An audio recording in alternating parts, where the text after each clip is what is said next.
Passport का आवेदन करने जा रहे हैं तो ये वीडियो आपके लिए बहुत ही हेल्पफुल होने वाली है। और इसके अंतर्गत हमने पूरा शुरू से रजिस्ट्रेशन से लेके और लास्ट पेमेंट तक पूरा प्रोसेस हमने बता दिया है और कहीं भी थोड़ी सी भी प्रॉब्लम आपको नहीं होने वाली है। इसलिए वीडियो को ज़रा से भी स्किप कर मत करिएगा, पूरा वॉच करिएगा। तो इसके तहत हम आपको ले जाते हैं स्क्रीन पे।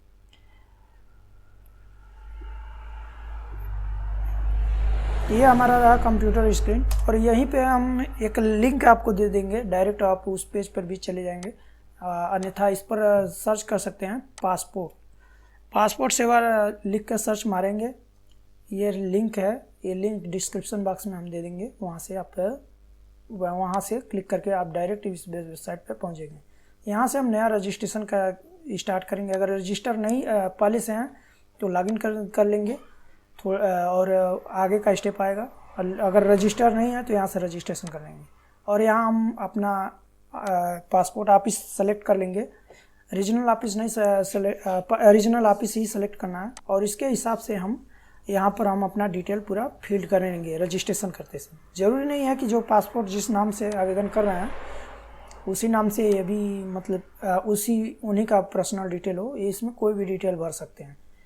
और यहाँ पर हम एक ईमेल आईडी डालेंगे, लेकिन ये ध्यान रहे कि उस ईमेल आईडी पे एक बार वेरिफिकेशन कोड जाएगा और इस ईमेल आईडी को भी वेरीफाई करना होता है। तो यहाँ पर हम ईमेल आईडी भर देते हैं और यहाँ पर ये पूछ रहा है कि क्या हम ईमेल आईडी को ही अपना लॉगिन आईडी बनाएं, तो आप यस कर सकते हैं या अन्यथा नो कर सकते हैं। नो करेंगे तो यहाँ पर अपना लॉगिन आईडी को अपने हिसाब से बनाने के लिए देगा और हम जो भी आईडी बनाने के लिए देंगे तो यहाँ पर अवेलेबिलिटी चेक करेंगे तो यहाँ अवेलेबल है ये आईडी। और उसके बाद से यहाँ पर पासवर्ड बनाने के लिए दे रहा है, जिसमें अल्फ़ाबेट और नंबरिक और स्मॉल लेटर और स्पेशल कैरेक्टर तीनों मिलाकर बनाया जाता है। यहाँ अपना सिक्योरिटी क्वेश्चन सेलेक्ट करने के बाद यहाँ हिंट में डालकर कैप्चा भर के कैप्चा फीड कर देंगे। कैप्चा डालने के बाद सिंपली यहाँ पर रजिस्टर पर क्लिक करेंगे। जैसे रजिस्टर यहाँ पर देखिए हमारा आईडी पासवर्ड सेव हो गया है, अब जनरेट हो गया है और यहाँ पर बोल रहा है कि आपके ईमेल पे जो भी है इसका एक लिंक गया है वहाँ से एक्टिवेट करें।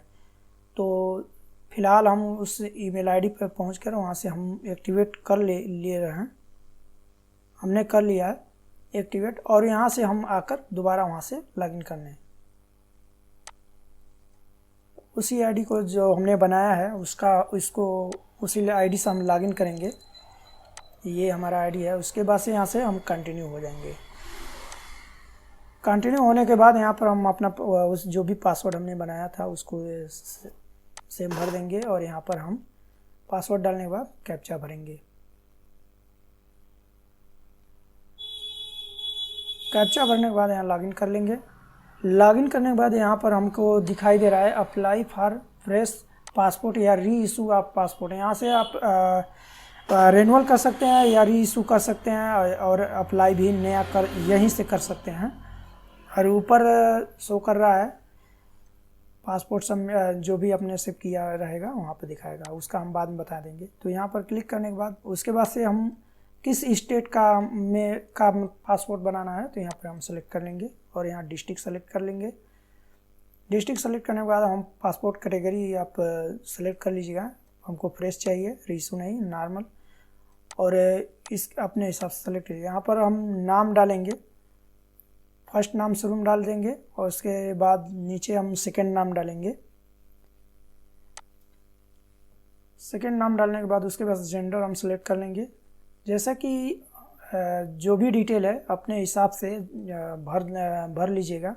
यहाँ पर हमारा अदर कोई नाम नहीं है तो यहाँ पर हम नो सेलेक्ट कर लेंगे या नाम चेंज नहीं है तो। और यहाँ पर हम डेट ऑफ बर्थ, इतना ज़रूर ध्यान रहे कि जो भी हमारे आधार कार्ड या डॉक्यूमेंट में मेंशन है एकदम प्रॉपर वही डिटेल सेम भरना है, उससे थोड़ा सा भी गलत नहीं करना है। यहाँ डेट ऑफ बर्थ बनने के बाद उसके बाद से जो आपका गांव है, गांव का नाम डाल देंगे। यहाँ पर पूरा एड्रेस मतलब कि सेलेक्ट कर लेंगे। यहाँ मैरिज डिटेल पूछ रहा है, अगर सिंगल है तो सिंगल, अगर मैरिड है मैरिड यहाँ पर सेलेक्ट कर लेंगे। उसके बाद से सिटीजन बाय बर्थ, यानी आप जन्म से रहते हैं इंडिया में या बाद में, तो उसको सेलेक्ट कर लेंगे। और यहाँ पर एम्प्लॉयमेंट के बारे में पूछ रहा है, तो आप ज़्यादातर नॉट एम्प्लॉयड कर दीजिएगा। अगर एम्प्लॉयड हैं या कोई सर्विस करते हैं तो यहाँ अप्लाइड कर सकते हैं। उसके बाद से हम कहाँ तक हमारा एजुकेशन है, अगर 10 या 10वीं से वो ज़्यादा है तो इसको सेलेक्ट कर लेंगे, अन्यथा अपने हिसाब से सेलेक्ट कर लीजिएगा। अगर कहीं शरीर पे कोई निशान है तो कट मार्क वगैरह है तो उसको हम यहाँ मेंशन कर देंगे। अगर नहीं, अगर मेंशन कर देते हैं तब भी हो जाएगा, लेकिन आप चाहें तो मेंशन कर सकते हैं।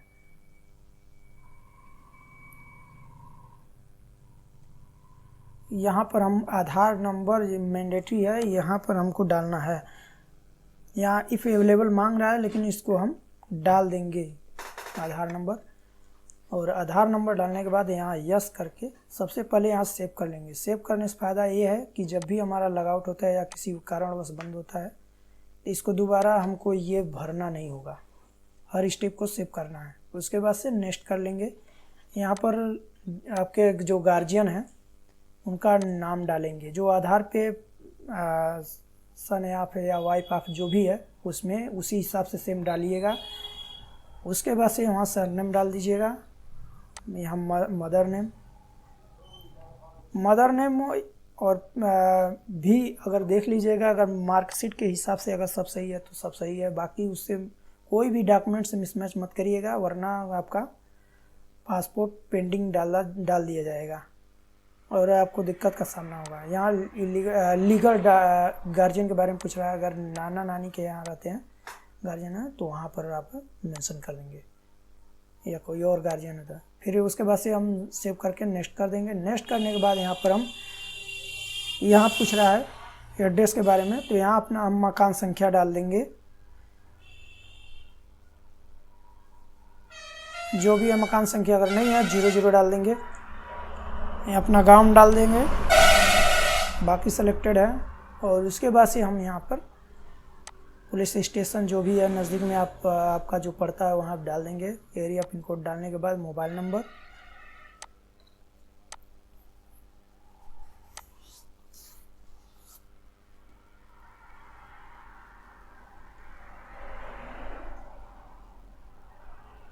यहाँ मोबाइल नंबर भरने के बाद उसके बाद से ईमेल आईडी ज़रूर डालना है।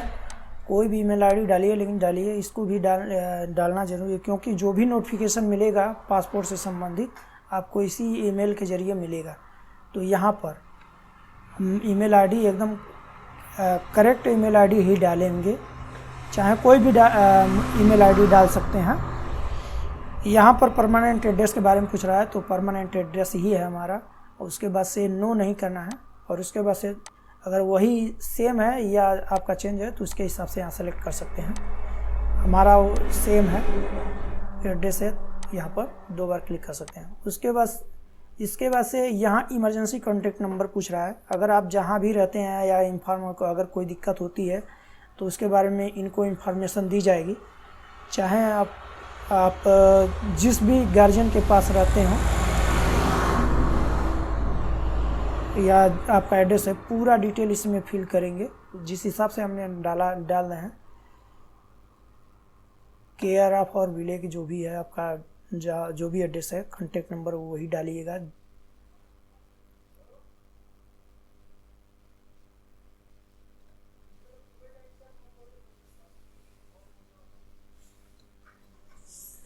तो जैसा कि हमने कॉन्टैक्ट नंबर फीड किया, यहाँ पर गार्जियन का मोबाइल नंबर, जिनका अब जो भी डिटेल दिए हैं तो उनका मोबाइल नंबर यहाँ डाल देंगे, ताकि इस मोबाइल नंबर पे उनको संपर्क करना बने। तो हम यहाँ पर मोबाइल नंबर डालते हैं।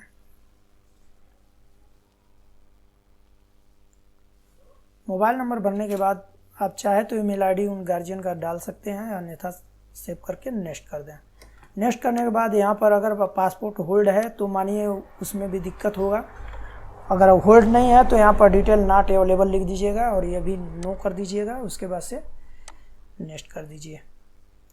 यहाँ पर एक चीज़ और ध्यान देना है, कोई भी यस नहीं होना चाहिए, अन्यथा आपका पासपोर्ट रिजेक्ट हो जाएगा, होल्ड हो जाएगा, क्योंकि एक क्रिमिनल रिकॉर्ड के बारे में ही है सब कुछ। तो ऐसा कुछ नहीं अगर है तो आप पासपोर्ट का आवेदन अभी ना करें। अगर तो सब कुछ फ्रेश है तो यहाँ सब सारा चीज़ नो कर सकते हैं। उसके बाद से सेव डिटेल पर करके फिर से और नेक्स्ट कर लेंगे। नेक्स्ट करने के बाद हमारा पासपोर्ट का प्रीव्यू यहाँ पर शो कर देगा और यहाँ दिखाएगा कि हमारा पासपोर्ट का पूरा डिटेल कैसा होने वाला है। यहाँ पूरा डिटेल आपका शो कर देगा। आप एक बार दोबारा अच्छे तरीके से चेक कर लीजिएगा, कोई भी त्रुटि ना हो, फिर यहाँ नेक्स्ट कर दीजिएगा। नेक्स्ट करने के बाद फिर से यहाँ पर और ध्यान देने वाली बात है, यहाँ पर कभी भी ई आधार ही सेलेक्ट करिएगा। अन्य डॉक्यूमेंट में सेलेक्ट करने पे थोड़ा सा दिक्कत का सामना करना पड़ेगा, क्योंकि आधार तो लगाना ही लगाना है, उसके साथ अन्य डॉक्यूमेंट भी सेलेक्ट करने का कोई मतलब नहीं बनता है। तो दोनों में हम आधार सेलेक्ट कर लेंगे।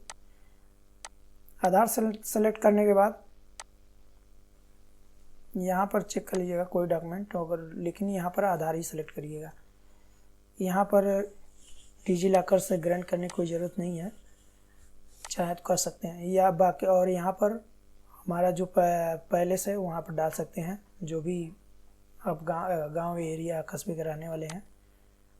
बाकी यहाँ पर सेव करके प्रीव्यू हम एक बार चेक कर लेंगे। जो भी हमने फॉर्म भरा है सभी अच्छे तरीके से चेक कर लेंगे, कोई प्रॉब्लम यहाँ शो नहीं होनी चाहिए। अगर कोई दिक्कत होता है तो इस समय सुधार हो सकता है, बाद में आपको सुधार का मौका नहीं मिलेगा, दिक्कत हो जाएगी। तो अच्छे से हम सारा डिटेल हम चेक कर लेंगे।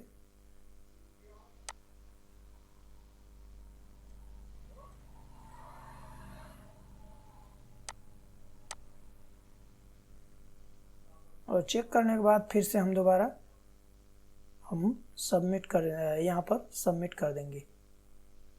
सेव डिटेल करने के बाद हमारा फिर से यहाँ पर आ गया और ये हमारा फाइनल फॉर्म फिल करने का ये फाइनल स्टेप था। अब यहाँ पर फिर से हम सबमिट कर देंगे। सबमिट करने के बाद यहाँ पे एंड शेड्यूल अपॉइंटमेंट दे रहा है, तो यहाँ पर क्लिक करेंगे।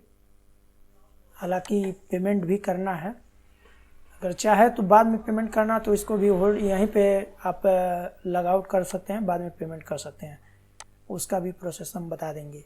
उससे नहीं तो हम अभी तुरंत हम पेमेंट करने वाले हैं, तो इसका भी पूरा हम डिटेल बता दे रहे हैं।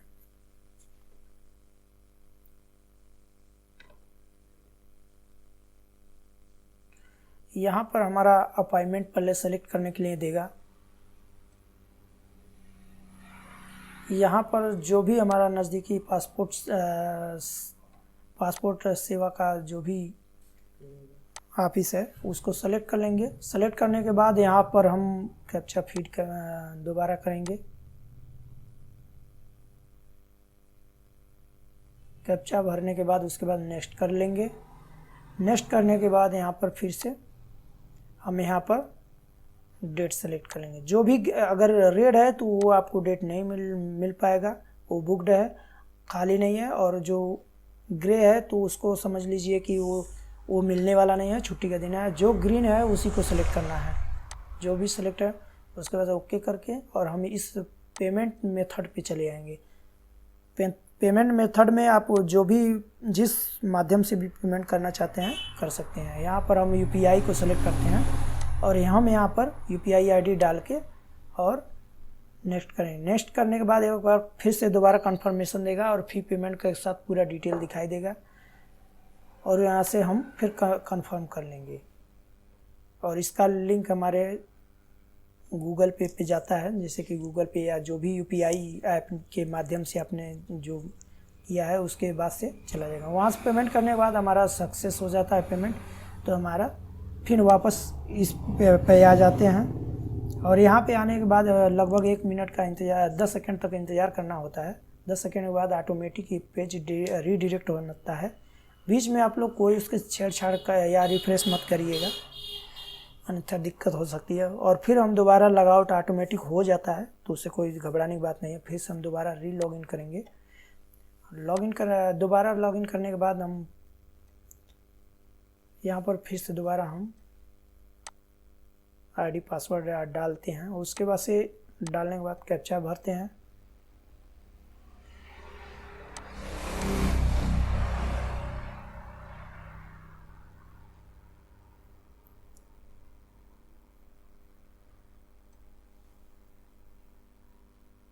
कैप्चा भरने के बाद हमारा फिर से ऐसे आ जाता है और व्यू यहाँ पर आना है, व्यू सेव सबमिट एप्लीकेशन पे। वहाँ सेलेक्ट करने के बाद हमारा ऐसे शो करेगा और फिर यहाँ हमको पहले ट्रिक मार्क लगाना है। उसके बाद से पेमेंट एंड अपॉइंटमेंट पे क्लिक करना है। पेमेंट एंड अपॉइंटमेंट पे जाकर ट्रैक, यहाँ पर हमको पेमेंट को दोबारा वेरीफाई करने के लिए ट्रैक करना पड़ेगा। यहाँ पर पेमेंट वेरीफाई करेंगे और उसके बाद से click here to reverify and payment पर क्लिक करेंगे। यहाँ हमारा पेमेंट ऑब्जेक्ट सक्सेस हुआ है। फिर से दोबारा view saved and view submitted form application पे जाएंगे और फिर यहाँ से हम अपना डिटेल को सिलेक्ट करेंगे। फिर यहाँ से पेमेंट अपॉइंटमेंट पे जाएंगे और अब जाके सॉरी यहाँ दिक्कत हो गया। और फिर से हम दोबारा पेमेंट एंड अपॉइंटमेंट पे जाएंगे और पे एंड शेड्यूल अपॉइंटमेंट पे फिर से दोबारा जाएंगे। फिर से हमारा पहले जैसा स्टार्ट हो गया। तो घबराने की कोई बात नहीं, क्योंकि अब इस बार जो मिलेगा डेट वही कंफर्म है, क्योंकि उस बार जो होता है वो पेमेंट के लिए ही वो कंफर्मेशन देता है। और यहाँ से हम दोबारा नेक्स्ट करेंगे। नेक्स्ट करने के बाद फिर से हमारा ऊपर डेट शो हो रहा है कि 13 तारीख से अवेलेबल है, तो हम 13 तारीख सेलेक्ट कर लेंगे, नज़दीकी हुए है। फिर से बुक अपॉइंटमेंट हो गया और हमारा अपॉइंटमेंट बुक हो गया। यहाँ से प्रिंट को रिसिप्ट को हम प्रिंट कर लेंगे। फिर से हमारा पूरा डिटेल शो कर रहा है, तो आप देख सकते हैं। और यहाँ से हम पेमेंट प्रिंट एप्लीकेशन को हम यहाँ प्रिंट करके हम इसको अच्छे से प्रिंट करके और रख लेंगे। और जो भी हमारा ये डिटेल है पूरा इसमें शो कर रहा है। हमारा ये अपॉइंटमेंट का डिटेल है, पेमेंट मेथड और जहाँ